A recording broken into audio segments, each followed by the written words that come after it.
sejam todos bem-vindos à nossa última live do evento O que todo estudante de medicina deve saber. A gente vai falar de hoje um tema super importante, que é como decidir a melhor residência médica. Antes de começar, eu quero fazer uma revisão do que a gente já falou.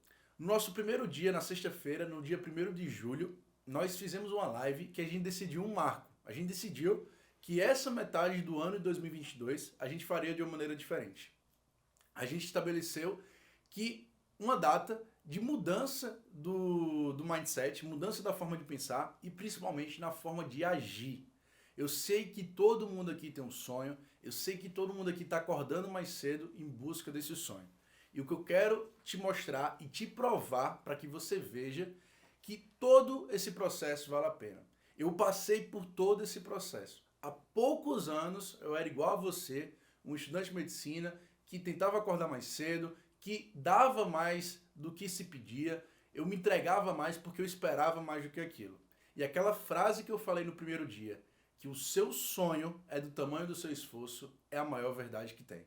Se você tem um sonho grande, se você sonha um dia ter uma carreira médica, ser um grande médico, ser um grande especialista na sua área, ser reconhecido, o seu esforço também tem que ser diretamente proporcional. Eu sou suspeito para falar, mas eu acredito que depois de escolher medicina, depois de passar em medicina, talvez a grande felicidade é passar na residência médica. E eu digo mais, no meu caso, passar na residência médica foi uma felicidade talvez muito maior do que passar no vestibular de medicina. Por alguns motivos. Primeiro que o vestibular de medicina eu já estava naquela pegada do colégio, de cursinho, de vestibulares. E mesmo assim eu era muito novo. Então como eu passei novo, eu não tive tanta aquela experiência de fazer tanto tempo de cursinho. E talvez minha alegria por não ter tido essa preparação maior não foi tão grande comparada com a da residência médica. O da residência médica, como eu passei 2 anos focado, 2 anos ativando o modo psicopata, com certeza as aprovações, quando eu fui aprovado na residência, eu fiquei muito mais feliz.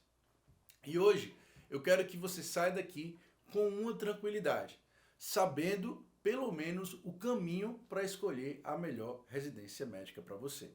E hoje eu vou passar o passo a passo como é que eu escolhi a residência médica, como é que eu oriento os meus mentorados a escolher a residência médica, qual hospital escolher, qual especialidade, qual local, é melhor fazer em São Paulo, é melhor fazer na minha cidade, qual a área, é melhor fazer uma área cirúrgica, é melhor fazer uma área clínica, como é que está o mercado de trabalho. Então tudo isso a gente vai discutir hoje. Eu fico às vezes sem palavras ou sem conseguir expressar a importância do que eu estou tentando passar. Porque na minha época, se eu tivesse uma pessoa com que eu pudesse ter uma referência e me passasse realmente o que eu buscava, porque a gente sabe que o conteúdo ele está aí na internet, nos livros, no YouTube, mas eu queria alguém que realmente me mentorasse, alguém que me dissesse que o caminho para ser seguido era aquele, porque com certeza seria mais fácil. Com certeza, quando você pega alguém que passou pelo processo, realmente sentiu a dificuldade, realmente tem a sua visão naquele momento, e a visão de quem passou pelo processo é muito melhor. Primeira mentoria, primeira live, a gente falou dessa decisão, de tomar uma decisão. A segunda live, na segunda-feira, a gente falou sobre currículo, e a gente falou aquele tripé do currículo. Quem lembra?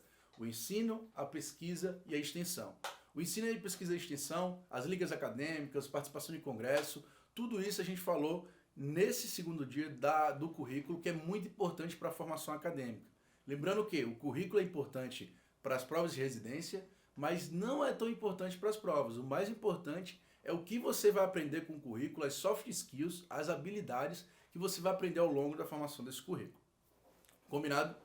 Então hoje a gente vai falar sobre residência médica. Antes de tudo, eu queria falar para vocês como foi a minha escolha para residência médica. Mas essa escolha, não se engane, ela foi um pouco diferente da média, mas se você prestar atenção na história em si, ela se aproxima com todo mundo.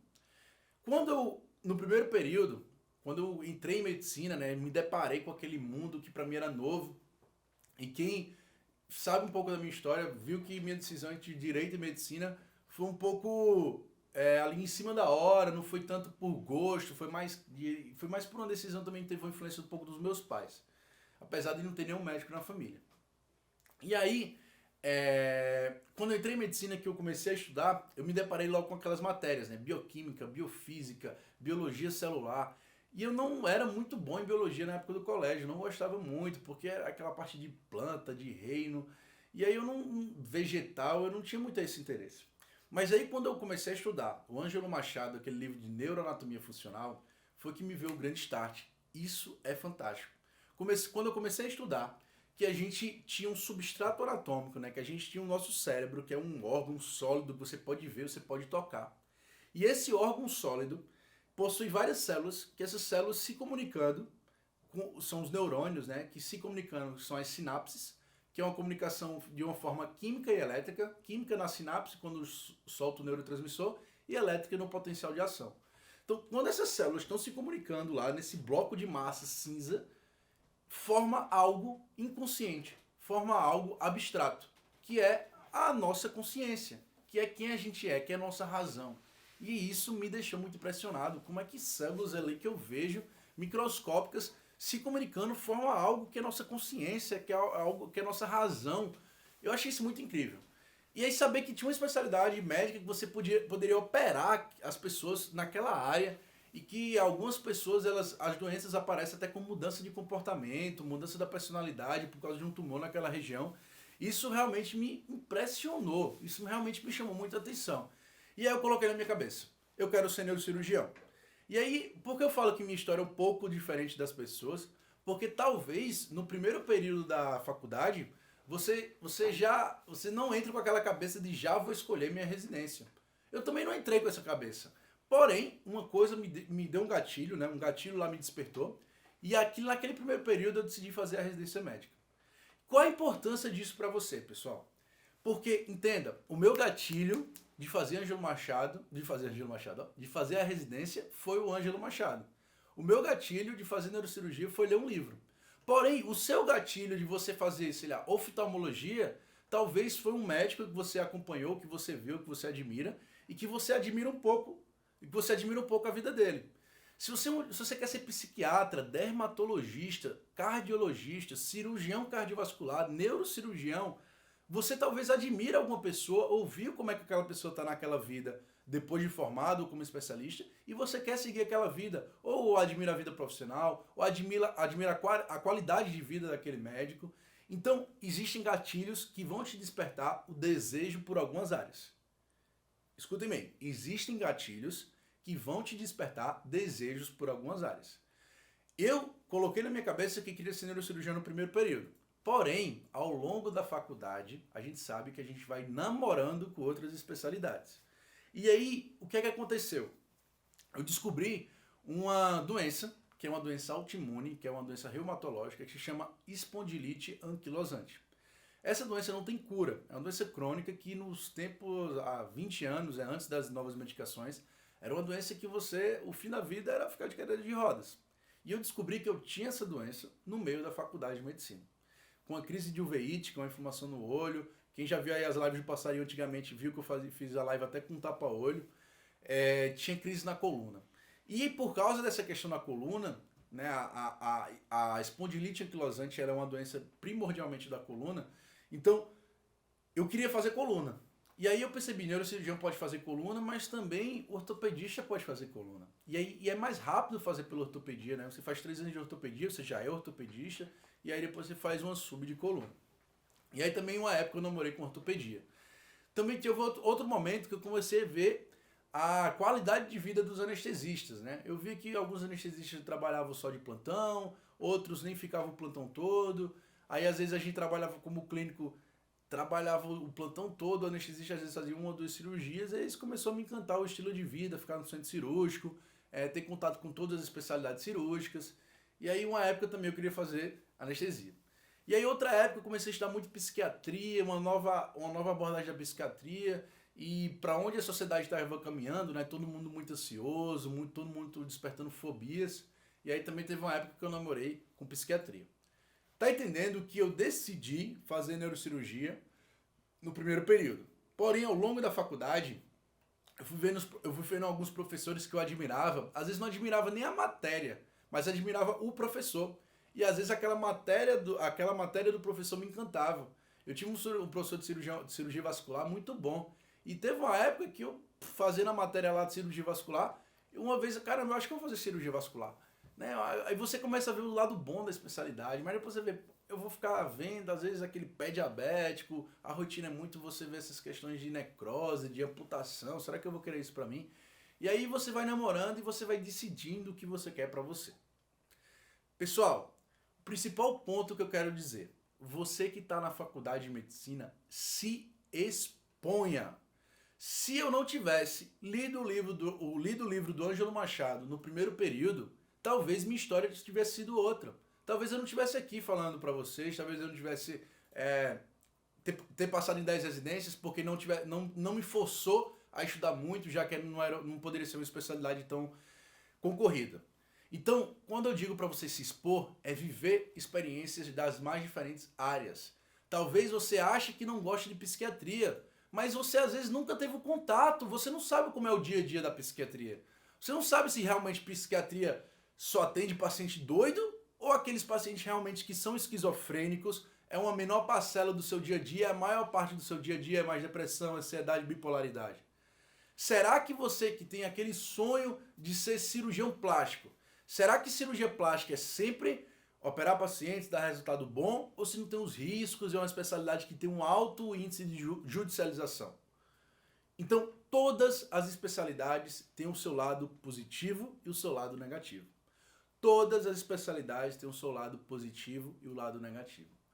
A primeira decisão que você vai fazer dentro da sua especialidade é analisar principalmente o lado negativo. Ah, Caio, por que isso? Porque o lado negativo é o que vai fazer você desistir daquela especialidade. É o que vai fazer você não entrar naquela especialidade. Vou te dar um exemplo. USP, Universidade de São Paulo, é a residência mais desejada do Brasil. Não é a mais concorrida, a mais desejada. A maioria das pessoas querem passar na USP, querem vir morar aqui em São Paulo e desejam muito isso. Residência de neurocirurgia. Por vários anos foi a residência mais concorrida e mais disputada da USP. Vários anos a neurocirurgia foi a concorrida e mais disputada da USP. São 6 vagas para neurocirurgia lá. Teve um ano, pessoal, que dos 6 candidatos que entraram, 5 desistiram. 5 desistiram. Aí depois de um tempo acabaram voltando. Se fosse os 6, ia ser quase o da Unicamp que teve agora, que todos os R1 de ortopedia desistiram. Aí você me pergunta, Caio, o cara estudou muito para passar em neurocirurgia na USP. Talvez é a especialidade e a concorrência mais difícil, dependendo do ano, da situação de candidatos vaga. Porque os caras, eles entram, se esforçam tanto, tem uma carga mental, né, de conhecimento gigantesca, porque eles desistem e não completam nem o primeiro ano. Pessoal, eles desistem não é porque a carga é pesada, ou às vezes porque não dá conta. Eles desistem porque eles perdem o encanto que eles tinham pela especialidade. Eles desistem da neurocirurgia porque quando eles entram na residência, eles entendem que, caramba, neurocirurgia é isso? Eles às vezes criam uma fantasia, né? Ah, o neurocirurgião é Deus, eu vou ser rico, milionário. E quando ele vai para a prática, ele vê aqui em São Paulo que um plantão de neurocirurgia é igual ao plantão de clínico. E que um plantão de clínico ele tem mais 4 para dividir o plantão, não tem cirurgia, ele pode dormir. E o plantão de neurocirurgia ele divide o plantão com outro colega, se tiver de cirurgia, passa a noite acordado.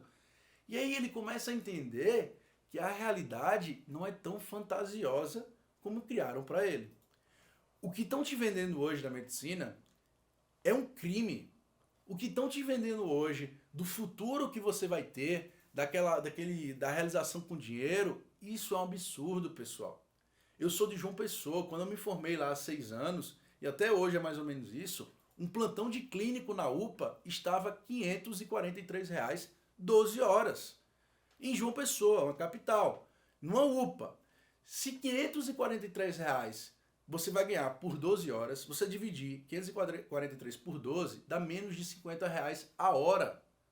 Eu, para cortar meu cabelo aqui em São Paulo, é R$50 e dura 1 hora.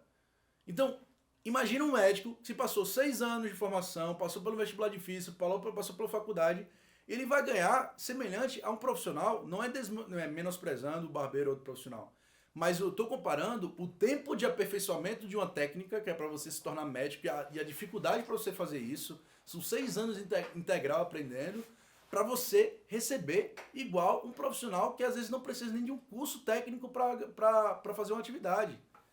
E o errado não é o profissional que está ganhando igual o médico, mas é o médico que está ganhando pouco. Porque toda profissão ela tem que crescer. Então, entenda que esse futuro fantasia que te venderam, ele não existe. Ele não existe. E você só vai se tornar diferenciado dessa massa de estudantes de medicina, esse exército que estão se formando, é se você realmente se especializar e ser um profissional dedicado. Quando você se forma em medicina, depois de um tempo, ninguém te conhece mais como médico. Quando você se forma em medicina, depois de um tempo, ninguém conhece mais como médico. Hoje em dia tudo é Caio Neuro, hoje em dia é fulano dermatologista, hoje em dia é cicrano cardiologista. Por quê? Você começa a se especializar e as pessoas começam a lhe reconhecer pelo que você faz. Hoje, ser um médico generalista, apesar de... Eu conheço muitos médicos generalistas que sabem muito mais do que qualquer outro especialista. Porém, isso não dá autoridade para ele. Se você hoje tiver um problema no coração, você vai no cardiologista ou no médico generalista que sabe muito cardio? Se você hoje tem um tumor na cabeça, você vai no médico generalista que sabe muito neuro ou você vai no neurocirurgião? Entenda, a residência virou um grande filtro. Porque só existe vaga de residência para 15% dos estudantes que se formam. Então, pega todas as residências do Brasil, todas as vagas. Todas as vagas, não é só das especialidades famosas não. Pega aí a acupuntura, essas especialidades são menos concorridas. Juntando todas essas vagas, juntando todo mundo que se forma por ano, só dá 15% das vagas. Então fica 85% dos médicos de fora, são médicos generalistas. Então essa pequena seleção, já que não existe uma prova de ordem para médicos, como não existe uma OAB para você tirar uma carteira de médico, ainda não existe. Porque aqui em São Paulo já tem a prova do CREMESP. Aqui em São Paulo, quando você se forma aqui em São Paulo, eu fiz na minha época, existe uma prova que não é eliminatória, né, mas é para você ter uma nota, do Conselho Regional de Medicina de São Paulo.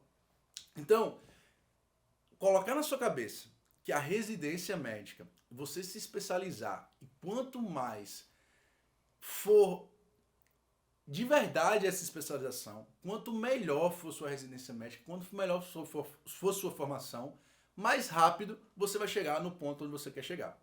Por que eu estou te falando isso? Porque hoje eu tenho 29 anos, eu sou neurocirurgião, eu terminei o processo de residência médica, eu poderia dar plantão, eu até estou pensando em voltar a dar plantão como preceptor da faculdade, mas eu já tenho uma agenda de clientes, né, principalmente por telemedicina que eu atendo, que me dá uma liberdade muito maior de atuar na minha área e atuar onde eu quero, de fazer lives, de atuar com estudantes de medicina. Por quê? Pessoal, eu não sou diferente de ninguém. Eu só observei para onde a sociedade estava indo, para onde a gente estava caminhando, e eu me adaptei àquilo no processo. Eu observei que a sociedade estava caminhando para a internet. E eu observei que os médicos hoje têm que ser vistos na internet. Se você parar para pensar, até o nome do meu Instagram, Caio Neuro, foi pensado nisso. Foi pensado para criar um nome curto com o que me identifica na minha área. Então tudo isso foi pensado. E o que eu estou tentando passar para vocês é justamente isso, é dar mastigado. E se você seguir exatamente o que eu falo, você vai conseguir chegar onde você quer. Porque não tem segredo. Eu não sou muito inteligente, eu não sou superdotado. Quem me conhece pessoalmente, quem está aqui na live, Matheus, que é meu amigo pessoal que está aqui, sabe que eu sou uma pessoa igual a todo mundo.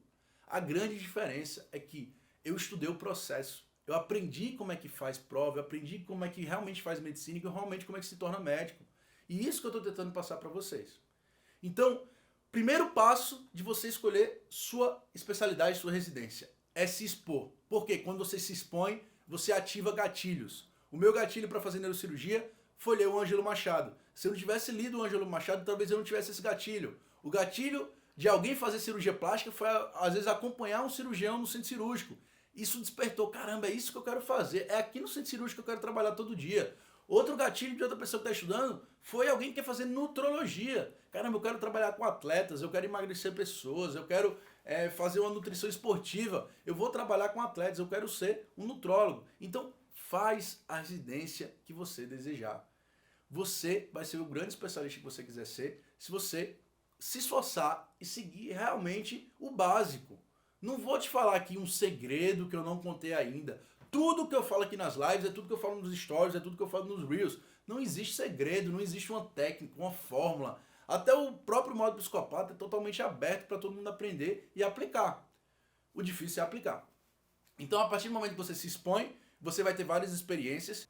E essas experiências elas vão gerar informações e vai te despertar interesse naquela área, certo? Segundo ponto, importantíssimo para a escolha da residência. Onde você quer trabalhar? Por que eu pergunto logo isso de cara? Porque, independente da residência médica, cada dia mais que se passa, você fazer residência médica próximo do lugar onde você quer trabalhar o resto da sua vida, ou no lugar onde você quer trabalhar no resto da sua vida, isso é muito importante. Muito importante. As pessoas às vezes não dão a devida importância a isso. Às vezes as pessoas, eu quero fazer residência médica em São Paulo. Caio, mas eu sou de Natal, eu sou de Recife, eu sou de João Pessoa, eu sou do Pará, eu sou do Rio Grande do Sul, eu sou do Mato Grosso, eu sou de Goiás. Mas eu quero morar aqui o resto da minha vida, na minha cidade, mas eu queria muito fazer a residência em São Paulo. Ponto 1. Você só vai trocar sua residência se você passar na sua cidade ou no lugar onde você quer morar pro resto da sua vida por São Paulo, principalmente se a residência de São Paulo for muito boa e número 1, mais do que isso, se a residência da sua cidade não for boa. Por quê?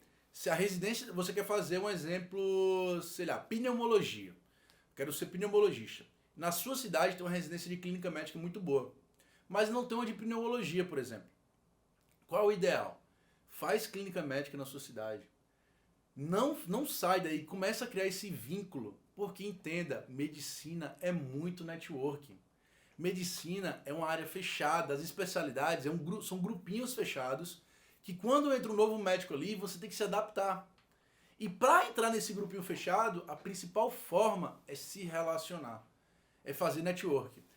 Caio, mas eu sou muito tímido, eu não consigo fazer network, eu não consigo chegar nos lugares e conversar. Pessoal, o principal network que você faz é dando um bom exemplo, é tratando bem seus pacientes, é resolvendo o problema dos seus pacientes, porque quem vai fazer o network não é você diretamente, mas as suas atitudes que vão chegar nos ouvidos de quem está trabalhando e que está atuando na mesma área que você. Então seja sempre solícito, trate bem todo mundo, tratar bem, não gasta dinheiro, tratar bem as pessoas, não dá mais esforço que tratar mal. Então trata bem e isso vai abrir portas. Então, decidiu fazer residência, olha para a sua cidade. Cara, eu quero fazer neurocirurgia, mas eu moro em João Pessoa, não tem neurocirurgia em João Pessoa. Então começa a olhar, Recife, Natal, tem neurocirurgia. Será que essa residência de Recife e Natal é muito pior que a residência de São Paulo?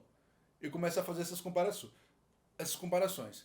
Eu quero morar em Recife ou em Natal, será que eu morar nessas cidades próximo onde eu quero morar, sei lá, se eu quisesse morar em João Pessoa, vai me abrir portas? Então, morar perto de onde você vai atuar depois na residência é importante, porque na residência é onde você faz o seu networking. Pessoal, quando eu saí da residência, eu saí empregado na equipe do meu chefe, que era o chefe da residência. Entenda? Eu cheguei em São Paulo sozinho, eu não tenho nenhum parente médico, não tenho nenhum familiar médico próximo. Chego aqui na cara e na coragem, sem pai e sem mãe, pegando o metrô, 5 horas da manhã. Durante 5 anos eu construí isso. Quando eu saí na residência, eu criei um vínculo com quem me educou e ele me contratou para a residência. Esse networking. Isso é networking. Eu mostrei trabalho ao longo de 5 anos e eu já fiquei na cidade onde eu queria ficar, porque eu queria morar em São Paulo. Você entende isso como é importante? Tem uma amiga minha, que era lá de uma pessoa, que o marido da anestesista teve uma filhinha, e ela queria morar em João Pessoa, ela queria continuar em João Pessoa. E ela queria fazer uma especialidade clínica. Então, ela queria ficar lá, ela nem tentou fazer prova em São Paulo. E eu nem tentei fazer prova no Nordeste, porque eu não queria morar lá. Então, a decisão de onde você vai querer ficar para o resto da sua vida é muito importante na decisão da residência médica. E talvez isso que eu tô te falando, a maioria das pessoas não falam. Por quê, pessoal? Porque muita gente que fala de residência médica, muita gente que fala de como passar na residência médica, às vezes nem passou na residência ou às vezes nem terminou. Às vezes nem atua na área da residência médica. Então como é que você vai falar sobre isso com propriedade se você não atua, se você não faz? Então, a residência médica, ela tem que ser muito associada ao network onde você vai construir depois onde você quer trabalhar. Muito associada. Se hoje você está me escutando, você mora aí em Campina Grande, você mora no Rio de Janeiro, você quer ficar na sua cidade, você quer ficar aí, depois da residência, quer atuar como profissional aí, começa a olhar as residências na sua cidade, começa a ver o serviço, porque isso é muito mais importante que você passar na USP. Entenda, eu conheço vários profissionais, conheço alguns neurocirurgiões, se formaram aqui na USP, voltaram para Paraíba, a formação excelente, tiveram dificuldade de entrar no mercado lá, tiveram dificuldade de se inserir, com currículo perfeito, formação na USP, pós-doutorado no exterior, mas tiveram dificuldade na inserção no mercado de trabalho. Por quê? A inserção no mercado de trabalho vai muito do network, do relacionamento. Quem já atua naquela cidade, naquela especialidade, não vai abrir espaço para uma pessoa nova que não conhece. Então, essa realidade é importante para você decidir sua residência médica. E você tem que decidir de uma forma correta. Para quê? Para que não desista depois que entre. Para que você não jogue fora todos os seus estudos aí de 2 anos, de 6 anos, porque fez uma decisão errada, que foi a escolha da residência médica. E escolher a residência médica é uma decisão tão importante que é o que vai levar o seu estigma para o resto da sua vida. Eu vou morrer, eu vou ser Caio Neuro, eu não vou ser Caio Cardio, eu não vou ser Caio Dermato, ninguém vai me conhecer como Caio Dermato ou Caio Cardio. Eu vou morrer Caio Neuro. E essa decisão que eu fiz lá com 17 anos, no primeiro período de medicina, vai me levar até o resto da vida. Ah, Caio, mas você pode mudar. Posso mudar, mas imagina a dificuldade de eu mudar de área agora. Eu tô fazendo neurocirurgia, eu quero fazer agora dermatologia. Agora eu vou ter que estudar para residência. Dermato tá super concorrido. Aí eu não, você não passa na residência para fazer uma pós, mas aí pós não vale tanto. Entende a dificuldade, entende a importância que você tem que dar ao momento da escolha da sua residência, que isso vai te carregar para o resto da sua vida. Ah, cara, eu posso mudar, eu posso me arrepender? Pode. Mas antes de se arrepender, não é melhor pensar e fazer uma escolha correta? Antes de se arrepender, antes de desistir da residência quando estiver lá dentro, não é melhor pensar, cara, será que é isso mesmo que eu quero para minha vida? Será que eu não estou fazendo essa especialidade só pelo glamour que foi me contado? Será que eu não estou fazendo essa especialidade só porque eu acho que vai trabalhar pouco e ganhar muito? Essas perguntas você tem que se fazer. Então, se exponha ao máximo de situações de diferentes especialidades. Escolha um local de residência que seja próximo de onde você quer ficar ou então onde você quer ficar. Isso é importantíssimo. A não ser que no seu local a residência realmente seja muito ruim. Você tem que fazer uma residência fora. Ou que não tenha, como no meu caso não tem neurocirurgia na Paraíba. Terceiro, pessoal, conheça os lugares que você vai prestar residência. Ah, Caio, eu vou prestar residência em 13 lugares. Esse ai, Caio, sou eu, viu? Porque eu fiz 13 provas de residência. Como é que eu vou conhecer 13 hospitais antes de fazer prova? E eu fiz PSU, Sul São Paulo, são vários hospitais numa prova só. Como é que eu vou escolher meu hospital baseado nisso? Pessoal, antes de você optar pelas residências que você vai fazer uma busca por cima. Você vai ligar, trocar ideia no WhatsApp, ver no Instagram. Na nossa mentoria, a gente vai ter um espaço para todos os alunos verem os residentes que já estão na residência falando sobre como é que é a residência em todas as áreas. Mas o importante é você sentir como é a residência. Vou te dar um exemplo. Tinha um amigo meu que ele queria muito ser neurocirurgião, né? E ele passou junto comigo para neurocirurgia no serviço aqui no interior de São Paulo. E ele era aquele cara fascinado por neurocirurgia. Eu até achava, cara, eu me encontrei alguém que gosta tanto igual a mim, né? Porque eu acho que é impossível. Gostar igual, eu acho que tem como. E aí ele gostava muito e nos primeiros meses da residência ele me ligou e, cara, eu tô pensando em desistir, não sei o que. Eu falei, caramba, você gosta tanto, por quê? Eu Fez, não, porque a relação aqui dos médicos, dos chefes com os residentes é muito ruim. Eu tô aqui há 3 meses como R1 e o chefe não olhou na minha cara. Não falou comigo, não dirigiu a palavra a mim. E essa sensação, esse sentimento, né, de menosprezo tá me deixando muito ruim. E aí, o que aconteceu? Ele acabou desistindo da residência. E hoje, ele passou, ele é R5, né, tá no último ano agora, ele ficou um ano a mais de mim, em outra residência. Mas ele perdeu um ano da vida dele por quê? Ele queria ser neurocirurgião, ele queria muito, né, passar na residência, mas quando ele escolheu a residência, ele não analisou como era o perfil de quem estava na residência. Se as pessoas que estão na residência são pessoas que têm uma característica de desrespeito, tem aquela hierarquia de antigamente, que é de humilhação, de xingamento, de jogar pinça na parede, não tem quem aguenta 5 anos, pessoal. Pelo menos não tem quem aguente com a cabeça saudável 5 anos. Então, o processo de você escolher a residência médica é tão detalhado que esse ponto faz com que você desista. Você escolheu o lugar certo, você escolheu a cidade certa, você escolheu a especialidade certa. Mas a relação da residência fez você desistir. Como é que você pode evitar isso? É conhecendo os serviços antes. Você indo no serviço como aluno, você começa a identificar isso. Ah, Caio, mas como eu vou conseguir ver vários lugares, vários serviços antes de eu passar na residência? Vai ser muito gasto de dinheiro. Por isso que eu digo, não escolha antes. Você vai fazer uma pré-seleção, você vai focar nas provas, você não vai nem pensar até você passar. Ah, qual dúvida agora eu vou ter? Qual dúvida no futuro eu vou ter? Espera para ter a dúvida quando passar. Espera para ter essa dúvida da decisão, qual hospital eu vou escolher, quando você passar. Passe em tudo, depois escolhe. É isso que eu falo. Passe em tudo, depois você escolhe. É muito mais fácil escolher a residência depois que você passa em tudo do que ficar fosforilando. Ah, se eu passar em São Paulo, eu vou desistir de Recife. Mas se eu passar de Recife, eu desisto de Salvador.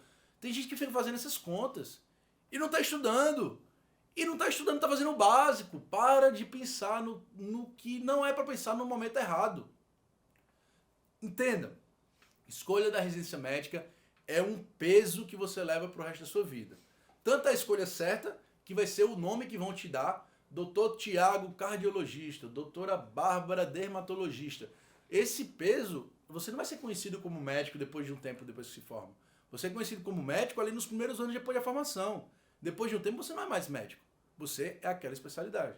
E isso é muito claro. Isso você entende hoje quando você convive com seus chefes, seus professores. Você não conhece ele como médico, você conhece ele como especialista. E isso vai ficando cada vez mais claro a partir do momento que você vai aumentando o seu nível aí na medicina. Então, se expor, escolher o local próximo do lugar onde vai querer trabalhar, conhecer os serviços antes de ir nos detalhes, certo? Quarta situação para escolher residência é você entender o seu perfil. Tem gente que coloca isso como uma prioridade, né? Ah, Caio, o primeiro de tudo é você entender seu perfil. Seu perfil é mais cirúrgico, seu perfil é mais clínico. Eu vou te falar uma coisa. Todo mundo, se você perguntar para todo mundo, você queria ficar o dia todo no consultório, atendendo, paciente atrás de paciente, sem parar de falar? Ninguém quer. Se você falar, você queria ficar o dia todo no centro cirúrgico, operando, de manhã, de tarde, de noite? Eu acho que eu queria, né? Mas na grande maioria das pessoas, ninguém quer ficar o tempo todo fazendo aquela atividade, mesmo que goste. Você quer fazer aquela atividade que você gosta com qualidade, com gosto, com prazer. Por que eu estou te falando isso? Porque muita gente começa a escolher a residência entre clínica e cirurgia, né? Ah, eu quero fazer clínica, eu sou muito mais de consultório, eu sou muito mais... Ah, não, mas eu sou de cirurgia, sou mais ativo. Pessoal, não existe isso. Não existe. Toda especialidade você quer ter alguma coisa prática, alguma coisa que você desenvolva sua habilidade prática. Ah, cara, mas eu sou clínico, eu sou psiquiatra, como é que eu vou desenvolver minha habilidade prática?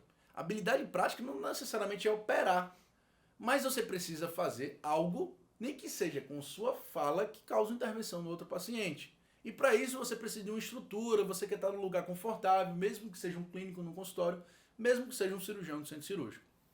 Então, essa questão de você escolher primeiro se é uma especialidade clínica, é uma especialidade cirúrgica, é muito ilusória. Porque eu digo, por exemplo, oftalmologia, otorrino, é clínico ou é cirúrgico? Ortopedia, neurocirurgia, é clínico ou é cirúrgico?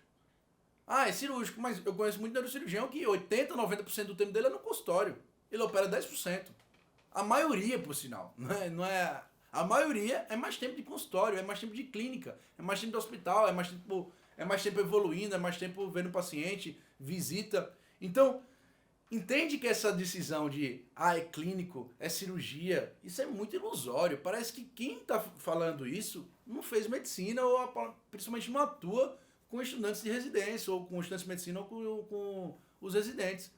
Porque essa decisão de escolher entre clínico e cirurgia de cara é algo que não tem lógica. Porque as grandes especialidades cirúrgicas têm um grande parte do seu tempo na parte clínica, que é de consultório. E eu garanto que quem quer fazer só consultório vai achar monótono isso ao longo do tempo. Imagina aí você só fazendo consultório, sem nenhuma atividade prática, ou sei lá, sem empreender, ou sem querer aumentar, ou sem pensar no consultório com uma visão empreendedora, ou querer colocar um procedimento no consultório, porque senão fica monótono ao longo do tempo. Você tem que gerar uma atividade que não deixe seu trabalho tão monótono. Ah, Caio, é monótono só clínica? Não. Eu conheço muito anestesista meu que tá achando muito monótono o trabalho dele. Por quê? Porque ele às vezes não está se doando para evoluir no trabalho. Se você for fazer anestesia, entuba, coloca lá, liga lá o Propofol em bomba e fica no celular, realmente aquele trabalho vai ser muito monótono. Você vai virar uma repetição todo dia. Se você não se inspirar, se seu olho não brilhar com aquele trabalho, aquela profissão, a longo prazo isso não vai dar certo. Você vai ser um médico frustrado. Você vai ser um médico frustrado e vai ser um médico ainda que não vai realizar os seus sonhos, principalmente a questão financeira. Certo? Então, pessoal, escolha da residência médica. Primeiro ponto, se expor para quem chegou agora. Se exponha ao máximo de experiências. O meu gatilho para fazer neurocirurgia foi ler o Ângelo Machado. Talvez se eu não tivesse lido o Ângelo Machado, eu não estaria aqui, não estaria falando sobre residência médica, não teria passado em neurocirurgia. O gatilho de muita gente aqui que está me escutando é se inspirar num professor ou alguém que veja. Tem um amigo meu que ele se inspira muito naquele Dr. Fernando Gomes Pinto, né, que era da Ana Maria Braga, hoje acho que está na Band ou na CNN, que é neurocirurgião. Então, tem gente que se inspira em alguns profissionais e quer fazer aquela especialidade pelaquela inspiração. Mas não leve só em consideração isso. Qual é o ponto 2? Leve em consideração onde você quer trabalhar. Faça a residência no lugar onde você quer trabalhar futuramente, se a residência for boa, ou você vai para fora, faz sua residência e volta, mas sempre tentando manter um vínculo. Ponto 3, importantíssimo. Saiba o local onde você vai trabalhar. Não é só a residência, mas também as pessoas. Se o local tiver uma relação ruim, se você tiver naquele ambiente hostil, você vai desistir da residência, mesmo gostando da especialidade, mesmo escolhendo o hospital, entre aspas, bom, né, que foi conhecido como bom. A partir de hoje, eu quero que vocês entendam que a residência médica é esse grande funil. Esse grande funil, essa grande peneira que está selecionando 15% dos estudantes de medicina que se formam. Então, quem se forma hoje, se você é estudante de medicina, só vai ter vaga para 15% de vocês, juntando todas as residências médicas. E é isso que eu quero passar para vocês. É isso que eu quero mostrar para vocês aqui hoje. Então, tudo isso começou aqui, ó. Eu vou mostrar para vocês. Com um sonho. Pessoal, esse aqui, ó, essa imagem aqui, esse cara chama Miguel Nicoleles.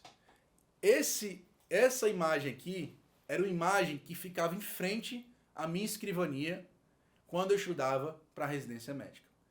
Essa imagem aqui, ó, na época, tinha os salários dos profissionais em média. Ó. Neurocirurgia era 21 mil reais, anestesiologia 17 mil, cirurgia geral 15 mil. Isso era a média salarial na época. Isso era, e aqui embaixo, ó, tá vendo? Ó, tinha neurocirurgião, tinha um tracinho USP. Pessoal, essa imagem, ela ficava na frente de onde eu estudava. E eu tinha um grande sonho. Eu queria ser neurocirurgião.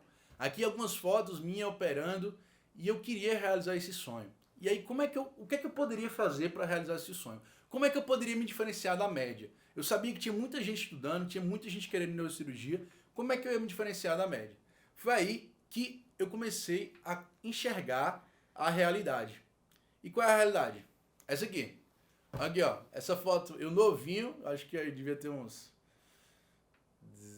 22 anos, 21 anos. Aqui, ó, as apostilas do Medicurso. Tá vendo aqui, ó? Antiga. TV de tubo. Isso era a realidade.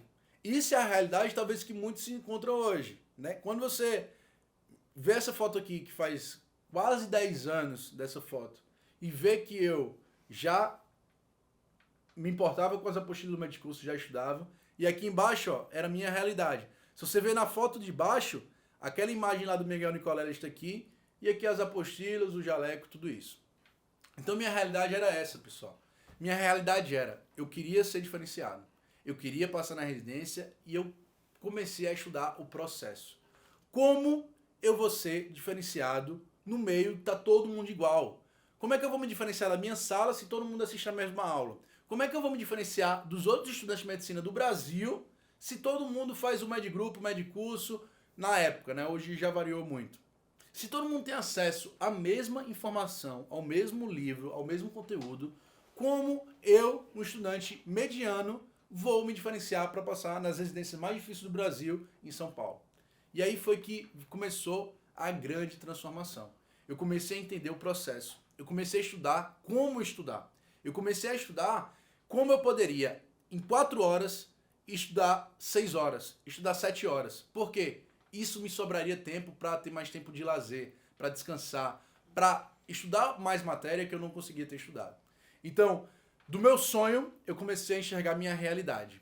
E a partir disso, pessoal, eu comecei a ver o que eu precisava e o que eu precisava diferenciar. Então, qual era o problema?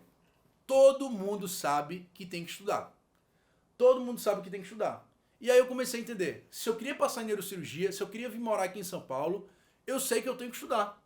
Eu sei que tenho que estudar. Então qual o problema de hoje? Qual o problema hoje que você sente? Você sabe que você tem que estudar, mas falta o quê? Falta estímulo, falta vontade, você não sabe planejar, ou às vezes você até planeja, mas não cumpre o que foi planejado. Às vezes não consegue dar conta do conteúdo, porque é muito conteúdo, ou perde muito tempo estudando, porque não consegue absorver aquilo tão facilmente. Ou até esquece o que estudou e, principalmente, queria ter mais tempo livre, né? E os dois grandes problemas hoje, que não são diretos, né? Não é falta de estímulo, não é não saber planejar. São os medos. É o medo de não passar na residência, e eu sei que você tem esse medo, porque você quer muito passar na residência médica, você entendeu que hoje a residência médica é uma grande peneira, porque quem não se especializa hoje mais rápido, a cada ano vai ficando mais difícil. A cada ano sobra 85% dos estudantes que se formam sem vagas de residência. E uma grande parte desse exército vai para o outro ano. E no outro ano só tem 15% das vagas. E no outro ano só tem 15% das vagas. E as vagas não estão aumentando. A neurocirurgia está diminuindo. Estão fechando as vagas de residência. E eu sei que você tem medo de não ter sucesso na carreira. Esses medos, o que é que causa em você? Causa uma aflição e uma dificuldade para estudar. Então, o que você tem para resolver isso? E eu vou te dar o exemplo dos Estados Unidos. Eu gosto muito dos Estados Unidos porque eles refletem o que vai chegar aqui, né? Você vê a pandemia, várias coisas chegou lá antes do que aqui. E nos Estados Unidos, se você começar a estudar o processo de residência médica, ele se parece um pouco do Brasil lá da década de 90. Assim, a década de 90 dos Estados Unidos parece um pouco do Brasil hoje. Existiam vários cursinhos para ser aprovado na residência médica lá nos Estados Unidos. Mas o que é que começou a acontecer? Eles começaram a entender que os cursinhos, eles falavam a mesma coisa. Os cursinhos para residência nada mais é, pessoal, eles pegam as questões que caem nas provas e fazem as apostilas voltadas para as questões. Ah, Caio, como é que você sabe disso? Porque eu fui monitor do CPMed, fui do Medgrupo, escrevi a apostila, tive contato com vários outros cursinhos, Sanar, Mediaula, Eu Médico Residente, Radiowork. O que é que os cursinhos hoje fazem? Eles pegam as questões de residência que caem nas provas, os temas, e fazem apostilas baseadas nesses temas. Por quê? Eles precisam falar para os alunos o que cai nas provas. Porque se você pegar, pessoal, em tese, pode cair na prova de residência qualquer coisa da medicina. Você pega lá os tratados de cirurgia, de clínica, pode cair qualquer coisa. Mas como é que os cursinhos conseguem acertar uma parte do que cai? Porque é baseado em dados. Eles olham as provas anteriores, vê aqui, ó, caiu 30% de questão de cardio e esse foi o assunto. Ah, vamos fazer aqui esse capítulo desse livro baseado nesse assunto. E aí nos Estados Unidos, os cursinhos começaram a ficar obsoletos. Por quê? Começaram a surgir os famosos bancos de questões, né? Ou as próprias provas antigas divididas por assuntos. E aí eles começaram a entender que o cursinho não precisava mais. O que é que você precisava? Era de um banco de questões, né? Algumas questões, e além disso, alguém para te assessorar, alguém para te mentorar no processo. Alguém para te ensinar como é que você vai estudar, como é que você vai fazer aquilo. Por quê? É isso que eu estou tentando passar para vocês, pessoal. O conteúdo está aí. As apostilas de qualquer cursinho que você quiser tá aí. Só entrar na internet, você compra usada. Você pode até fazer os cursinhos. Mas o que vai passar na residência não é o conteúdo que o cursinho está te ensinando, porque esse conteúdo a faculdade já te passou, o cursinho já te passou, tem no vídeo do YouTube, tem questão. O que vai te passar é a forma como você vai absorver esse conteúdo para utilizar isso, para fazer questão e ser aprovado na residência. Você vê como isso é claro? Pega esse exemplo, nos Estados Unidos não existe Medicurso, Mediaula, SJT, Sanar, não existe isso nos Estados Unidos. Nos Estados Unidos existe bancos de questões, existe o First ID, que é esse livro aí, que é uma referência, e existe mentores médicos profissionais que ajudam os estudantes lá a passarem nas residências mais difíceis. Os primeiros lugares das residências dos Estados Unidos, neurocirurgia principalmente, que é o que eu acompanho, eles não fizeram cursinho. Eram questões, era um estudo direcionado por mentores que ia mentorar ele todo o processo e principalmente estimular. O que o estudante hoje de alta performance precisa é de estímulo e constância. Porque o que tem que fazer, ele sabe que tem que sentar e estudar. Tem muita gente hoje no Instagram que compartilha, né? Ah, como é que eu faço para fazer isso? Ah, senta a bunda e estuda. Ah, vai lá e estuda. É muito fácil. Falar que tem que estudar, todo mundo sabe, pessoal. É muito fácil falar isso. Ah, não, senta e estuda. É só estudar. Estuda de qualquer jeito. Vai lá e estuda. Pô, isso é muito fácil. Isso é uma forma que você está falando para não se comprometer. Porque realmente você não sabe ensinar o que realmente vai fazer a diferença, que é estímulo e disciplina ao longo do tempo. Então, todo mundo sabe que tem que estudar. Todo mundo sabe que passar na residência é estudando. Todo mundo sabe que para melhorar na vida é estudar. Todo mundo sabe disso. Isso é muito clichê. Como é que você tem que resolver o problema? É um método para aumentar o rendimento. Você precisa de um método para, ao invés de estudar 4 horas e ler uma apostila, estudar 4 horas e ler 2 apostilas. Você precisa de alguém que vai te falar o seguinte, ó, é por esse caminho. Foi assim que deu certo. Os Estados Unidos não tem cursinhos, ou pouquíssimos cursinhos. Os primeiros lugares lá, eles fazem uma mentoria. Porque o conteúdo tá na internet. Tem um vídeo americano que ele ensina a fazer medicina pelo YouTube. Ele pegou toda a grade curricular de medicina e colocou links de vídeos do YouTube de alta qualidade, as aulas, não é de baixíssima qualidade. E hoje você consegue fazer medicina pelo YouTube. É só seguir o cronograma de aulas lá dele. A parte teórica da medicina você fez pelo YouTube. Entende como cada vez mais o conteúdo vai estar disponível para você. O que você precisa fazer é organizar. Por onde eu vou estudar? Qual cursinho eu vou fazer? Qual a técnica que eu vou utilizar? Como é que eu vou estudar hoje? Quantas horas líquidas? Qual o cronograma? Tudo isso é o que você precisa organizar.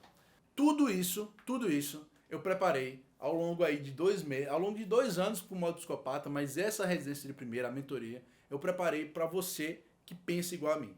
A gente começou a live, ó, à noite, já amanheceu, e eu quero mostrar para vocês que eu tô junto com vocês. Se vocês querem realmente alguém que vai estar do seu lado durante todo o processo, para te acompanhar, para te ajudar no que você já passou, alguém que é médico, alguém que é neurocirurgião, alguém que é jovem e tem uma cabeça que pensa na realidade, que não tem aquela cabeça dura, eu vou estar do seu lado. Até a próxima, valeu!